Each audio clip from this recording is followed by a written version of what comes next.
Đây là những cái bình sâm mà chúng ta tự tay chúng ta đóng. Đó thì đây, nó rất là đẹp. Đó, màu mã rất là đẹp. Đó, đây là chuẩn bên hợp tác xã Sâm Lai Châu nhá. Đấy, bình này thì hiện tại là có 650 ml, mà ở trên nắp này là đóng zin luôn nhá. Chỉ có bóc một lần thôi, không được bóc hai lần nhá, một lần bóc thôi nhá. Đó, anh em nào nếu mà chưa biết đến sản phẩm này thì 20 lần dùng đi. Tôi khẳng định anh em dùng xong anh em lại muốn hỏi rằng còn nữa không. Vì cái này là sản lượng nó rất là ít nhá.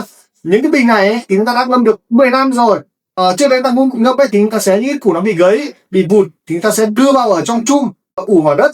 Sau một thời gian ấy thì chúng ta rót ra để chai để cho mọi người nó dễ mang đi hơn, dễ dùng hơn và cũng dễ sử dụng hơn. Đó, đây là những sản phẩm siêu phẩm của bên Hợp tác xã Sâm Lai Châu nha. Vâng, xin anh em.